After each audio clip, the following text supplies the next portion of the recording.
बिस्मिल्लाहिर्रहमानिर्रहीम। अस्सलाम वालेकुम। 16 जून साल 2026 और मैं आपका मेज़बान गुलाम मुस्तफ़ा। उम्मीद है कि आप लोग जहां भी होंगे बखैर व आफियत होंगे। आप लोग यूट्यूब चैनल और फेसबुक पेज देख रहे हैं। जनाबे वाला, तारीख हमेशा बहादुरों की लिखी जाती है। जो बुज़दिल हैं उनको तो रास्ते का खौफ मार देता है। आज ईरान के परचम को बड़े ही इज्जत और एहतराम के साथ फीफा वर्ल्ड कप 2026 अमेरिका में लहराया गया है। ये कोई मामूली बात नहीं है। अमेरिका आज से 2-3 महीने पहले जब उसने ईरान के ऊपर बमबारी की, ईरान के साथ जंग का आगाज़ किया, उस वक़्त उसके जहन में एक ही चीज़ थी कि हमने ईरान का रजीम चेंज ऑपरेशन कर देना है, ईरान को तो हमने तबाह बर्बाद कर देना है। ये बात यहाँ तक भी पहुंची थी कि ट्रंप ने कहा था कि ईरान को मुकम्मल बलिया मेट करके रख देना है और हमने इसकी सिविलाइजेशन, इसकी तहजीब को, हर चीज़ को ख़त्म कर देना है। एक अटैक करना है और बड़ी रोशनी निकलनी है जिसने हर चीज़ को तहस नहस कर देना है। लेकिन तारीख को, कुदरत को कुछ और ही मंजूर था। हमने देखा कि 2 महीने बाद अमेरिका, वो मुल्क जो ईरान को तबाह करने का ख्वाब देख रहा था, वो ईरान के आगे घुटने टेक देता है और फिर मुज़ाकरात की भीख मांगी जाती है। तो यही वजह है कि आज ईरान का जो परचम है उसको लहराया गया है न्यूजीलैंड के परचम के साथ। गेम का हिस्सा है, लहराना भी था, लेकिन जो सूरत हाल बनी हुई थी जंग से पहले, अगर ईरान अमेरिका के आगे घुटने टेक देता तो फिर ये मैच कुछ नहीं होने थे, फिर तबाही होनी थी। इसके अलावा और कुछ भी नहीं होना था। जो गुलाम होते हैं उनकी तो कोई वैल्यू नहीं होती ना। जो नाज़रीन मोहतरम डट जाते हैं, हालात का मुकाबला करते हैं, जालिम के जुल्म के आगे खड़े हो जाते हैं, उनको ही तारीख हमेशा याद करती है, सही मानों में, अच्छे लफ्ज़ों में। दूसरे नंबर पर हम बात करेंगे आज की इस वीडियो के अंदर कि जो ईरान के सुप्रीम लीडर हैं वो खुद किस तरह से इस सारी जंग को देखते रहे हैं और मौजूदा मुज़ाकरात पर उनकी क्या राय है। ये जानना बेहद ज़रूरी है आप लोगों के लिए। इसके साथ साथ रूस और यूक्रेन के दरमियान शदीद तरीन हमले और जंगी माहौल बना हुआ है, इस पर भी हम बात करेंगे। अगर आप इस चैनल पर नए हैं तो इसको लाजमी सब्सक्राइब कर लें और कमेंट सेक्शन में अपनी कीमती राय का इजहार भी ज़रूर फरमा लें। नाज़रीन मोहतरम, किसी हद तक जो अभी सीज़ फायर हुआ है, एक आर्जी सीज़ फायर है। 19 जून 2026 को जुमातुल मुबारक के मुबारक दिन को जिनेवा स्विट्ज़रलैंड के अंदर मजीद इस पर बातचीत होगी तो कोई हतमी मुआहदा हो सकता है उस दिन। तो अभी जो है वो ईरानी जहाज़ों ने अमरीकी बहरी नाकाबंदी को बिला किसी रुकावट के अबूर किया है। कुछ बहरी जहाज़ जो ईरान के वहाँ से गुजारे गए हैं, तो अमरीका ने अपनी बहरी नाकाबंदी के थ्रू उनके ऊपर कोई अटैक या हमला नहीं किया। इसके साथ साथ जो ईरानी सुप्रीम लीडर मुज्तबा खामनाई हैं, उन्होंने अमरीका ईरान मुआहदे की मंजूरी दे दी है। सुप्रीम लीडर ने कौमी मफाद के तहत के लिए ज़रूरी शिकें शामिल करवाने में अहम किरदार अदा किया। मफाहमती यादाश्त कई माह पर मुहित मुज़ाकरात का नतीजा है। इसके तमाम शिकों पर अमल दरामद हो जाए तो ये हमारे लिए काबिल फ़ख्र दस्तावेज़ हो सकती हैं। ईरानी हकूक़ का एहतराम करने के लिए, अमरीकी अज़म को जांचने के लिए मफाहमती यादाश्त पर दस्तखत किए।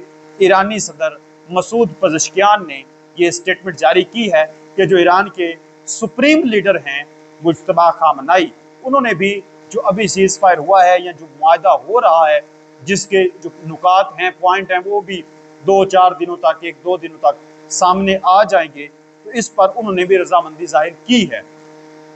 इसके साथ साथ मैं आप लोगों को बताऊं तो इस वक्त लॉस एंजल्स में आप जानते हैं कि फीफा वर्ल्ड कप 2026 खेला जा रहा है। न्यूजीलैंड और ईरान के दरमियान फुटबॉल का जो मैच है, उस दौरान बड़ी शान शौकत के साथ ईरान का परचम जब लहराया गया है तो वो सोशल मीडिया की जीनत बना है। दूसरे मुमालिक के परचम को इतनी पज़ीराई नहीं मिली, ना ही शेयर किया गया है। जबकि जब ईरान का परचम वहाँ पर लहराया गया है तो जोश व खरोश लोगों का देखने वाला था और सोशल मीडिया के ऊपर भी काफ़ी ज़्यादा ये लम्हात कैप्चर करके वायरल किए गए हैं।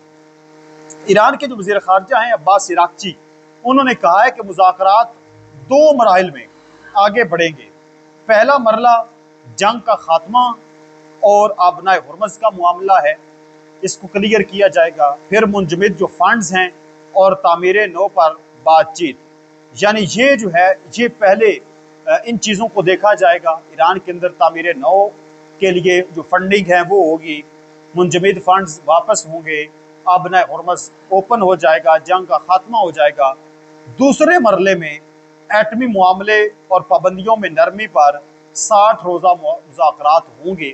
60 دن کے اندر جو ہے وہ بات چیت چلتی رہے گی، جس کے ایران کے ایٹمی جو معاملہ ہے اس کو لے کر بات چیت کی جائے گی۔ پہلے جو ہے وہ ایران کا کہنا ہے، ایران کے وزیر خارجہ کا، کہ پہلے جنگ کا خاتمہ مکمل ہونا چاہیے، آبنۂ ہرمز اوپن ہونا چاہیے، امریکی بیرونی پابندی ختم ہونی چاہیے، اور ہمارے منجمد فنڈز واپس ہونے چاہیے۔ ایران کے اندر جو ٹوٹ پھوٹ ہوئی ہے مزید ان کی کنسٹرکشن ہونی چاہیے۔ اس کے ساتھ ساتھ جو ایرانی فارن منسٹر ہیں باسل اراغچی، انہوں نے کہا ہے کہ any Israeli attack in Lebanon would constitute a violation of the agreement with the US۔ اگر کسی قسم کا کوئی بھی حملہ لبنان کے اوپر دوبارہ ہوتا ہے تو یہ جنگ بندی جو ہوئی ہے اس کی خلاف ورزی سمجھی جائے گی، وائلیشن سمجھی جائے گی، پھر ہم بھی کوئی بڑا حملہ کریں گے۔ اس کے ساتھ ساتھ انہوں نے کہا کہ لبنان کے زیر قبضہ علاقوں سے اسرائیلی افواج کے انخلاء کے بغیر جنگ کا خاتمہ مکمل نہیں ہوگا۔ لبنان پر اسرائیل کا کوئی بھی فوجی حملہ اب سے لبنانی علاقوں پر مسلسل قبضہ ہماری رائے میں مفاہمت نامے کے خلاف ورزی سمجھا جائے گا۔ اس کے ساتھ ساتھ ناظرین محترم، اگر ہم بات کریں روس اور یوکرین کے درمیان بھی ایک خوفناک جنگ جو ہے وہ چھڑی ہوئی ہے، اور بڑے لیول پر آج 16 جون ہے اور کل 15 جون، 2 دنوں میں بڑی تباہی ہو چکی ہے اور بڑے اٹیک بھی کیے جا چکے ہیں۔ اس حوالے سے میں مکمل جو رپورٹ ہے وہ آپ لوگوں کے ساتھ جو ہے وہ بھی شیئر کرنا چاہوں گا۔ ناظرین محترم، روس نے کیف اور دیگر شہروں کے اوپر، یعنی جو یوکرین کے علاقے ہیں، شہر ہیں، ان کے اوپر بڑے پیمانے پر میزائل اور ڈرون حملہ کیا، اور یہ حملہ جو ہے وہ حالیہ ہفتوں میں کیے گئے جتنے بھی حملے روس نے یوکرین کے اوپر کیے، یہ جو ابھی حملہ کیا گیا ہے یہ ان سب میں سے سب سے بڑا حملہ کیا گیا ہے، جس کے نتیجے میں جو کیف شہر ہے اور اس کے علاوہ پچرسک لاڑا ہے، وہاں پر ایک یونیسکو ورلڈ ہیریٹیج سائٹ اور 11ویں صدی کا تاریخی خانقاہی کمپلیکس ہے، وہ بھی تباہ ہوا ہے، اس کو بھی آگ لگی ہے، جس پر ڈورمیشن کیتھیڈرل کی چھت پر ڈرون حملے سے آگ بھڑک اٹھی ہے، جو تقریباً 800 مربع میٹر تک پھیلی ہوئی ہے۔ زیلنسکی نے اسے تاریخ پر حملہ اور عیسائی ثقافت کے خلاف جرم قرار دیا ہے۔ اس کے علاوہ اگر ہم بات کریں تو یوکرین بھر میں کم از کم اب تک 9 سے 11 لوگ مارے جا چکے ہیں، درجنوں لوگ زخمی ہیں، خارکوں میں ریسکیو ورکر سمیت بڑے لیول پر ہلاکتیں ہوئی ہیں، بجلی کے نظام کو بھی نقصان پہنچا ہے، یہاں تک کہ 1,40,000 گھر جو ہیں ان کی بجلی کا نظام متاثر ہوا ہے۔ روس نے یہ دعویٰ کیا ہے کہ ہم نے فوجی اہداف کے اوپر حملے کیے ہیں۔ یوکرین نے جوابی کارروائی میں ماسکو اور دیگر روسی علاقوں پر ڈرون حملے کیے ہیں۔ ماسکو آئل ریفائنری کو نشانہ بنایا گیا ہے جہاں آگ لگی۔ یہ شہر کی بڑی ریفائنری ہے جو ماسکو کی 40% فیول سپلائی کرتی ہے، اس کے اوپر ٹارگٹ یوکرین کی جانب سے کیا گیا ہے۔ روس نے متعدد ڈرونز گرانے کا دعویٰ کیا ہے لیکن کچھ نقصان ضرور ہوا ہے۔ اس حوالے سے دیگر علاقوں میں بھی ڈرون حملوں کی رپورٹس آئی ہیں جن میں تیل کے ڈیپو کو بنیادی طور پر ٹارگٹ کیا گیا ہے۔ پچھلے دنوں میں یوکرین نے روسی تیل کی سہولیات اور ریفائنریز اور فوجی اہداف پر مسلسل حملے کیے ہیں جو روسی معیشت پر دباؤ ڈال رہے ہیں۔ دونوں طرف اس وقت سرحدی علاقوں پر بھی خوب لڑائی گھمسان کی جنگ جاری ہے، حملے کیے جا رہے ہیں، اور یہ اس ٹائم پر ابھی حملے ہو رہے ہیں جب G7 سمٹ جو ہے ٹرمپ، زیلنسکی، پیوٹن کے درمیان بات چیت کا ایک سلسلہ جو ہے وہ بھی جاری و ساری ہے۔ بہرحال دیکھتے ہیں کہ نیکسٹ کیا ہوتا ہے۔ ابھی شدید قسم کی ان کی آپس میں جنگ جاری ہے۔ کسی علاقے کے اندر بھی جنگ جب ہوتی ہے تو پوری دنیا اس سے متاثر ہوتی ہے۔ آپ اس پر کیا کہتے ہیں ضرور بتائیں۔ ملتے ہیں ایک اور نئی ویڈیو میں، تب تک اللہ نگہبان، پاکستان ہمیشہ زندہ باد۔